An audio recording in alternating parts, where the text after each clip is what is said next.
Saving माने एठारे संचय करंतु नहले आपण माने भविष्य में बहुत हईराण में पड़े। यही कथाटी आम आमर बापा जेजेबापा पिलादिन ठार शुणी आसीचे किंतु आज आम जाना प्रकृत में सेविंग कौन, यह करने द्वारा आमर कौन लाभ होता है और कौन क्षति होता है। प्रथमतः आम जाना सेविंग बा संचय माने कौन, यह आम किपर करूँ। हाई सांग नमस्कार, जय जगन्नाथ। मु सुनाकर आप स्वागत करुच्ची YT इनकम रिव्यू चैनल को। वीडियोटी आरंभ करने पूर्व आपको गोटे अनुरोध, वीडियोटी शेष पर्यटन देखूँ। जदि आपको यह वीडियोटी भल लगे तो लाइक करूँ, शेयर करूँ और आम चैनल को सब्सक्राइब कर पाखे बेल आइकन को प्रेस कर दिंतु। चलते एवं जावा टॉपिक उपरको। साधारण लोकटी प्रत्येक दिन जहाँ भी रोजगार करें तार प्रत्येक दिन खर्च को काढ़ा पर जहाँ अवशिष्ट बड़का रुहे ताकू आम सेविंग कर संचय कर। उदाहरण स्वरूप आपणकर प्रत्येक दिन इनकम हो 500 टंका और प्रत्येक दिन खर्च हो 300 टंका, तो आपणकर एठारे सेविंग हो प्रत्येक दिन 200 टंका। तो चलतु जाना आम सेविंग करने द्वारा आमर कौन लाभ होता है। देखो सेविंग बा संचय टंका को आपण मैंने एमती जगह रखते कि जहाँकि आपणकर विपद कि असुविधा समय कम आसी थाए, जपरिक घर साधारण खर्च, पिलांकर स्कूल खर्च, मेडिकल असुविधा खर्च एवं अन्य आवश्यकता खर्च। यही टंका गुड़ी को आपण मैंने साधारणतः bank, post office, LIC, FD कि सुना गहना किणी रखि था, जहाँकि असुविधा कि आवश्यकता बेले संगे संगे उठाई व्यवहार करहब। मनकर आपणकर कि आपणकर परिवार कहार असुविधा होईगला ताहले आपण माने संचय करिथा टंका को व्यवहार करिथांती कि आपणकर पाखरे पड़िथिबा सुना गहना को बिकी टंका व्यवहार करिथांती। गाँ गहलिले संचय कहले बैंक सेविंग खाता रे डिपोजिट करबा किंबा गोटी LIC करबा।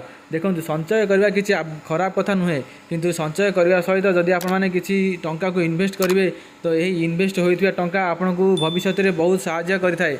इन्वेस्ट कौन एवं यह आम किपर करवा ताहा आम आगू को जाना। एवं चलतु जाना संचय करने द्वारा आमर कौन क्षति होता है। देखो सांग मैंने टंका सेविंग करने द्वारा तार ग्रोथ हो न थाए एवं यह द्वारा आमर किणवार क्षमता ह्रास पाई थाए बा परचेसिंग पावर आमर ह्रास पाई थाए। आपण पचारे यह किपर संभव।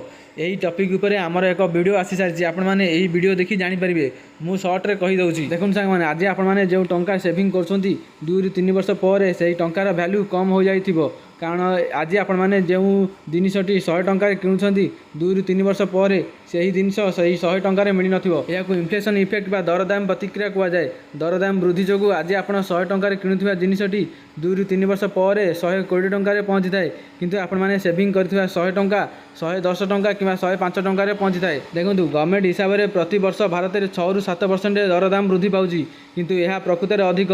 सेहीपरि आपण सेविंग करथिबा टंका उपरे आपनको 4 ରୁ 5% सुध मिलुची।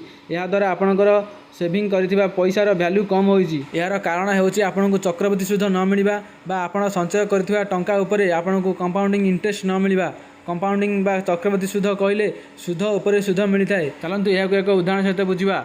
या पूर्व आपण मानक गोटे अनुरोध, जदि आपण मानक यही वीडियो किसी शिक्षा मिली कि आपण माने किसी नुआ शिखिंट यही वीडियो को लाइक करूँ, शेयर करूँ और आम चैनल को सब्सक्राइब कर पाखे थिबा बेल आइकन को प्रेस कर दिंतु और कमेंट बॉक्स रे एक कमेंट दिंतु। मनकर आपण मैंने कौन स्थान में 1000 टंका संचय कले और आपन को सेठारे 6% वार्षिक सुध मिलूँ। आपण संचय करथिबा टंका गोटे वर्ष पर 1060 टंका हो आगामी वर्ष में आपन को सुध 1000 टंका न आसी 1060 टंकार आसब और आपड़ संचय करथिबा 1000 टंकार वैल्यू एबे 1123 टंका हो। यह केवल कंपाउंडिंग इंटरेस्ट बा चक्रवृद्धि सुध पई होता है। यही सुध आम साधारण संचय उपर मिल न थाए। एथिपई आमको इन्वेस्ट करने पड़ो और किसी रिस्क नेबापी पड़ो। आउ एपरी जगह इन्वेस्ट करने पड़ो जे जोठार इन्फ्लेशन रेट ठारू अधिक सुध मिलता है। यह द्वारा आमर टंकार वैल्यू बढ़ी थाए। इन्वेस्ट माने कौन? इन्वेस्ट माने होची निवेश। निवेश अर्थात आमे आज एपरी एक जिनिस को किणवा बा से पैसा को इन्वेस्ट करवा जहाँ आमको भविष्य में आम इन्वेस्ट कर पैसा को बहुत गुणा करके दे थाए बा आम इन्वेस्टमेंट रे भल रिटर्न दे थाए। चलतु यह एक उदाहरण सहित बुझा। मनकर आज आपण मैंने एक फ्लाट किणिले जार मूल्य होची 10 लाख टंका। एठारे आपण 10 लाख टंका इन्वेस्ट करिले एवं सही फ्लाट टी किणवा पर ताहाको आपण मैंने भड़ारे बा रेंट ले देदेले। रेंट देबा पर आपनको प्रति मासरे 10,000 टंका भड़ा आसिला एवं आपणकर यही 10,000 टंका हेउची मंथली इनकम बा मंथली रिटर्न आपण माने मध्य कहि परिबे। किछि वर्ष पर आपण माने सेही फ्लैट को 15 लाख टंका रे बिकी देले एठारे सीधा सळख आपनको 5 लाख टंकार प्रॉफिट हेउची। यही 5 लाख टंका हेउची आपण इन्वेस्टमेंट करथिबा 10 लाख टंकार 50%। देखंतु आपण माने 10 लाख टंका इन्वेस्ट करबा पर आपनको मंथली इनकम 10,000 टंका आसुतला, जहाको आमे शॉर्ट टर्म रिटर्न कहि थाउ। ଏବଂ ଆପଣମାନେ ଫ୍ଲାଟ୍ଟିକି ବିକିବା ପରେ 5 ଲକ୍ଷ ଟଙ୍କାର ପ୍ରଫିଟ୍ କଲେ ଯାହାକୁ ଆମେ ଲଙ୍ଗ୍ ଟର୍ମ ପ୍ରଫିଟ୍ କହିଥାଉ। ସାଙ୍ଗମାନେ ଆପଣମାନେ କେତେ ରିଟର୍ନ ପାଇବେ ଏହା ଆପଣଙ୍କର ଇନଭେଷ୍ଟମେଣ୍ଟ ଉପରେ ନିର୍ଭର କରିଥାଏ ଏବଂ ଇନଭେଷ୍ଟମେଣ୍ଟ କରିବା ପରେ ଆପଣମାନେ କେତେ ଟାଇମ୍ ଦେଇଛନ୍ତି ଏବଂ ଆପଣମାନେ କେଉଁଥିରେ ଇନଭେଷ୍ଟ କରିଛନ୍ତି ତାହା ମଧ୍ୟ ଦେଖିବାର ଆବଶ୍ୟକତା ଅଛି। ଯଦି ଆପଣ କମ୍ ଟଙ୍କା ଇନଭେଷ୍ଟ କରିବେ ଏବଂ କମ୍ ସମୟ ଦେବେ ଏବଂ ଅଧିକ ରିସ୍କ ନ ନେବେ ତ ଆପଣମାନଙ୍କୁ ରିଟର୍ନ କମ୍ ମିଳିବ। ସେହିପରି ଯଦି ଆପଣମାନେ ଅଧିକ ଟଙ୍କା ଇନଭେଷ୍ଟ କରିବେ ଏବଂ ଅଧିକ ସମୟ ଦେବେ ଏବଂ ଅଧିକ ରିସ୍କ ନେବେ ଅଧିକ ରିଟର୍ନ ମଧ୍ୟ ଆପଣମାନଙ୍କୁ ମିଳିବ। ସରଳ ଭାଷାରେ କହିବାକୁ ଗଲେ ଆମକୁ ଅଧିକ ଇନଭେଷ୍ଟମେଣ୍ଟ କରି ଅଧିକ ସମୟ ଦେବା ପାଇଁ ପଡ଼ିବ ଏବଂ ତା ସହିତ ଅଧିକ ରିସ୍କ ନେବା ପାଇଁ ମଧ୍ୟ ପଡ଼ିବ, ତାହେଲେ ଆମେ ଭଲ ରିଟର୍ନ ପାଇପାରିବା। ଦେଖନ୍ତୁ ସାଙ୍ଗମାନେ, ଭାରତର ଲୋକମାନେ ବିଭିନ୍ନ ପ୍ରକାରରେ ଇନଭେଷ୍ଟମେଣ୍ଟ କରିଥାନ୍ତି, ଯଥା ବ୍ୟାଙ୍କରେ FD କରି କିମ୍ବା ସୁନା ଗହଣା କିଣି କିମ୍ବା ଗଭର୍ଣ୍ଣମେଣ୍ଟ ବଣ୍ଡ କିଣି କିମ୍ବା ରିଅଲ୍ ଇଷ୍ଟେଟ୍ରେ ଇନଭେଷ୍ଟମେଣ୍ଟ କରି କିମ୍ବା ଷ୍ଟକ୍ ମାର୍କେଟରେ ଇନଭେଷ୍ଟମେଣ୍ଟ କରି। ସାଙ୍ଗମାନେ, ଆପଣମାନେ ଯେଉଁଥିରେ ବି ଇନଭେଷ୍ଟମେଣ୍ଟ କରନ୍ତୁ ଆପଣଙ୍କୁ ମୁଖ୍ୟତଃ ଦୁଇ ପ୍ରକାରର ଲାଭ ମିଳିଥାଏ। ପ୍ରଥମତଃ ଆପଣମାନେ କିଣିଥିବା ଜିନିଷର କିଣା ଦରଠାରୁ ତାକୁ ଅଧିକ ଦରରେ ବିକି କିଛି ପ୍ରଫିଟ୍ କରିବା, ଯେପରିକି ଆମେ ଦେଖିଲେ 10 ଲକ୍ଷ ଟଙ୍କାର ଫ୍ଲାଟ୍କୁ କିଣି 15 ଲକ୍ଷ ଟଙ୍କାରେ ବିକିବା ପରେ ଆମକୁ ସିଧାସଳଖ 5 ଲକ୍ଷ ଟଙ୍କାର ପ୍ରଫିଟ୍ ହେଉଛି। ଦ୍ୱିତୀୟରେ ଆପଣମାନେ ଇନଭେଷ୍ଟମେଣ୍ଟ କରିଥିବା ଜିନିଷ ଉପରେ ଯଦି ପ୍ରତି ବର୍ଷ କିମ୍ବା ପ୍ରତି ମାସରେ ଆପଣମାନଙ୍କୁ କିଛି ଇନକମ୍ ଆସୁଥାଏ ତାହା ମଧ୍ୟ ଆପଣଙ୍କର ପ୍ରଫିଟ୍।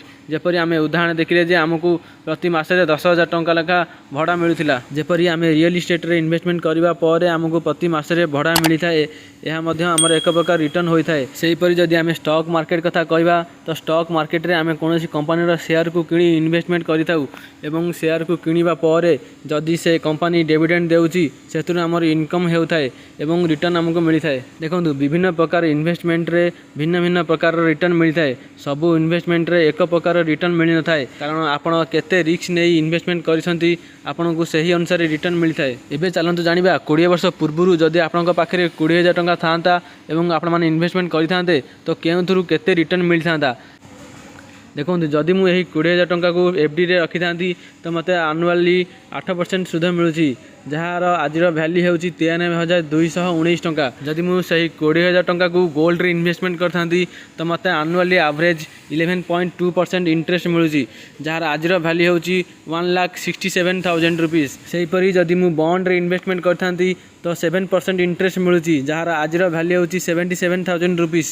ଏବଂ ଯଦି ମୁଁ ପ୍ରପର୍ଟିରେ ଇନଭେଷ୍ଟମେଣ୍ଟ କରିଥାନ୍ତି ତ ମୋତେ ଆନୁଆଲି 9% ଇଣ୍ଟରେଷ୍ଟ ମିଳୁଛି, ଯାହାର ଆଜିର ଭ୍ୟାଲ୍ୟୁ ହେଉଛି 1,12,000 ରୁପିଜ୍। ଶେଷରେ ଯଦି ମୁଁ ଷ୍ଟକ୍ ମାର୍କେଟରେ ଏହି 20,000 ଟଙ୍କାକୁ ଇନଭେଷ୍ଟମେଣ୍ଟ କରିଥାନ୍ତି ତ ମୋତେ ଆନୁଆଲି 18% ଇଣ୍ଟରେଷ୍ଟ ମିଳୁଛି, ଯାହାର ଆଜିର ଭ୍ୟାଲ୍ୟୁ ହେଉଛି 5,47,000 ରୁପିଜ୍। ଏହାର ମାନେ ନୁହଁ ଯେ ଆମ ପାଖରେ ଯାହା ବି ପଇସା ଅଛି ଆମେ ତାହାକୁ ଷ୍ଟକ୍ ମାର୍କେଟରେ ଇନଭେଷ୍ଟମେଣ୍ଟ କରିବା। ମୁଁ କୌଣସି ଇନଭେଷ୍ଟମେଣ୍ଟ ପରାମର୍ଶଦାତା ନୁହେଁ। ଆପଣମାନେ ଇନଭେଷ୍ଟମେଣ୍ଟ କରିବା ପୂର୍ବରୁ ଆପଣଙ୍କର ପରାମର୍ଶଦାତାଙ୍କ ଠାରୁ ପରାମର୍ଶ ନେବା ଉଚିତ। ଏହିପରି ସେୟାର ମାର୍କେଟ ବିଷୟରେ ଅଧିକ ତଥ୍ୟ ଜାଣିବା ପାଇଁ ଆମ ଭିଡ଼ିଓକୁ ଲାଇକ୍ କରନ୍ତୁ, ସେୟାର କରନ୍ତୁ ଏବଂ ଆମ ଚ୍ୟାନେଲକୁ ସବସ୍କ୍ରାଇବ୍ କରି ପାଖରେ ଥିବା ବେଲ୍ ଆଇକନକୁ ପ୍ରେସ୍ କରିଦିଅନ୍ତୁ।